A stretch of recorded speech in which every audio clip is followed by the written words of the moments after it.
Bonjour! Au gossu de bois cette semaine, je vais vous montrer comment j'ai fait le jeu de Quarto là.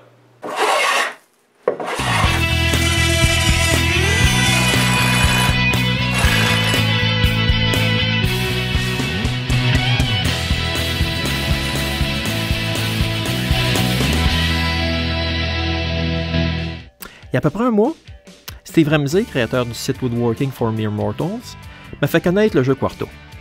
Last week over on lumberjacks.com, Mike Gager posted a Quarto game he had made. Je me suis dit tout de suite que ça serait un bon cadeau de Noël pour mon fils François. Je commence par couper des restes de noyer à 1/4 de pouce d'épais environ.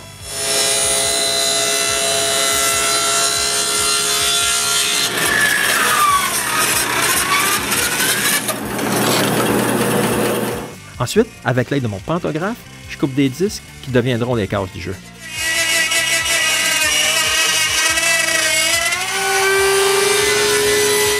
Ensuite, je coupe tous les morceaux nécessaires pour faire les pièces rondes. Je marque le centre de chaque morceau.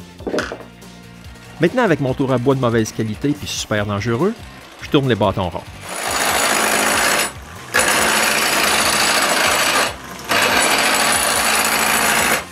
Je finis par un assemblage.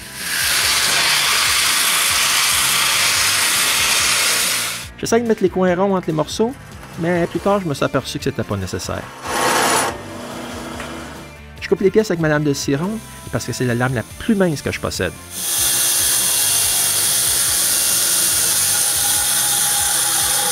Pour percer les trous au centre des pièces rondes, je perce un trou d'1 pouce et encore dans un vieux 2x4. Je change de mèche pour une mèche de 3/4 de pouce. Je mets les pièces dans le trou d'1 pouce et quart, puis je perce les trous sur chaque côté des pièces rondes qui en ont besoin. Maintenant, je mets de la colle dans les trous, puis je mets un bout de goujon d'une autre couleur.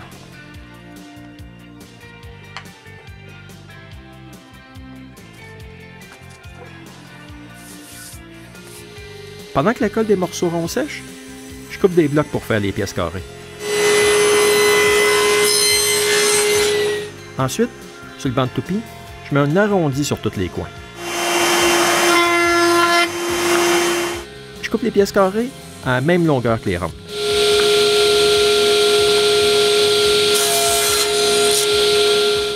Je perce un trou sur le haut des pièces carrées qui en ont besoin.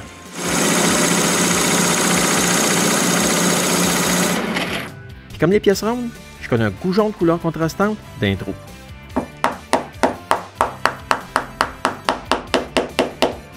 Quand la colle est sèche, je coupe les bouts qui dépassent. Je chambre les bouts.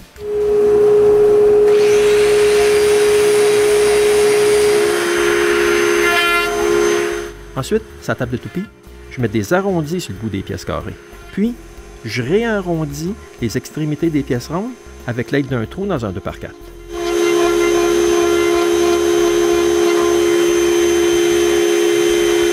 Je chambre toutes les pièces.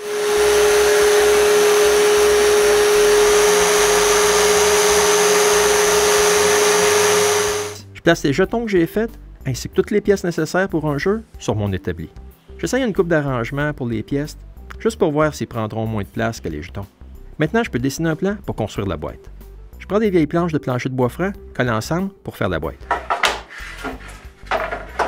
Il va y avoir au moins un beau côté. Je les coupe à 3 pouces de large. Après, à 10 pouces de long. Je mets tous les morceaux ensemble, puis avec ma machine à faire des joints de boîte, je fais tous les doigts.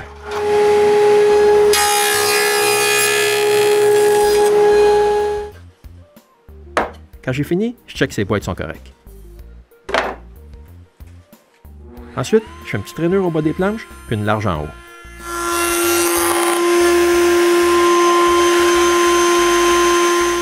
Quand toutes les rainures sont faites, je mesure les dimensions intérieures des rainures. Je coupe un morceau de plywood pour les fonds. Avec ma mesure, je place mon arrêt sur mon chariot de coupe, puis je coupe les fonds.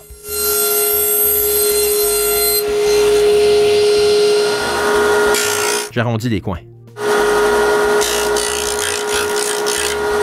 Après que je suis sûr que les fonds sont de la bonne grosseur, je coupe une rainure large sur une planche de chaque boîte.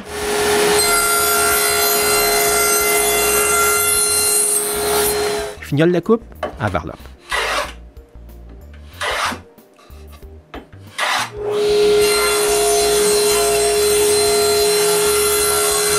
Maintenant, je coupe les couvercles à bonne largeur. Je les insère dans les boîtes, puis je marque leur longueur. Je les coupe. Maintenant, je peux coller 2 boîtes. Je mets de la colle autour des doigts. J'en mets aussi dans la rainure du bas, puis j'assemble le tout.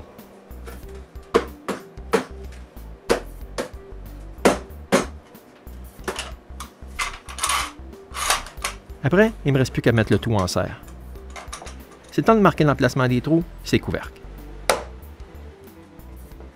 Je perce des trous peu profonds au centre de mes marques.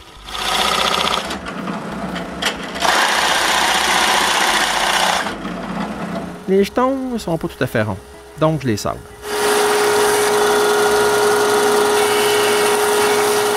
Je mets de la colle dans chacun des trous. Après, je mets un jeton dans chaque trou. Je fais attention pour que le grain du bois soit dans la même direction que celui du chêne. Quand je les ai toutes posées, je les assois avec l'aide de maillet.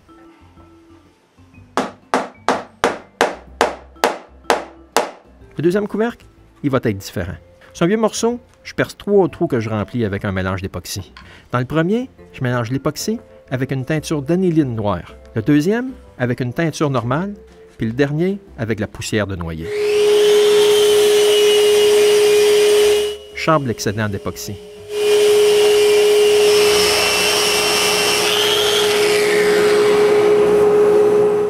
Après avoir nettoyé le tout avec l'essence minérale, je choisis celui avec de la poussière de noyer.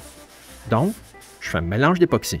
Dans ce mélange-là, j'ajoute 2 cuillerées de poussière de noyer. Après l'avoir bien mélangé, je verse le mélange dans un trou. Je ne peux pas m'empêcher de penser que ça ressemble à des cupcakes au chocolat. Il faut juste attendre que la colle sèche les 2 morceaux.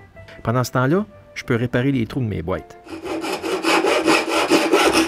Je me coupe des petits bouts de bois. Après les avoir fendus en 2, je leur mets de la colle, puis je bouche les trous. Quand la colle est sèche, je passe un des couvercles dans la sableuse à tambour.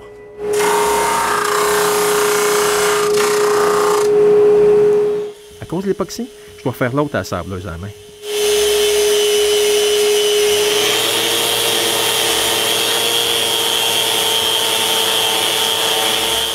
Quand tout est sablé, je fignole les couvercles avec une varlope.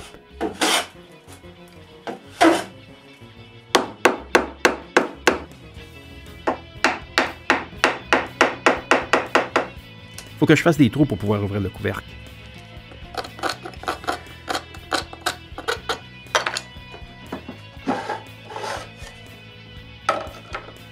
Je coupe les petits bouchons, puis je charpe les côtés des boîtes.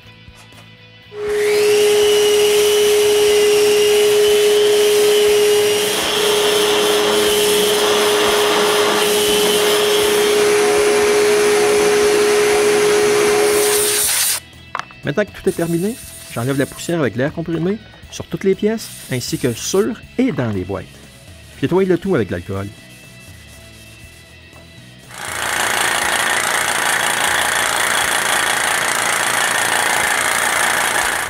Je pulvérise ensuite plusieurs couches de lacquer sur les boîtes, puis ces pièces aussi.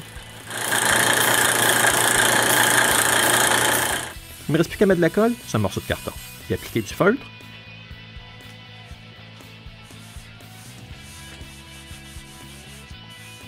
Et couper l'excédent. Après, je peux le mettre au fond de la boîte.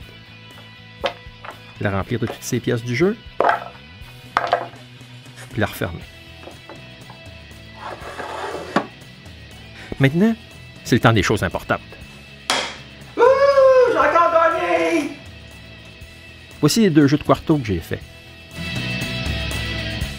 Un comme cadeau de Noël à mon fils François, puis l'autre, je vais pouvoir l'apporter au chalet.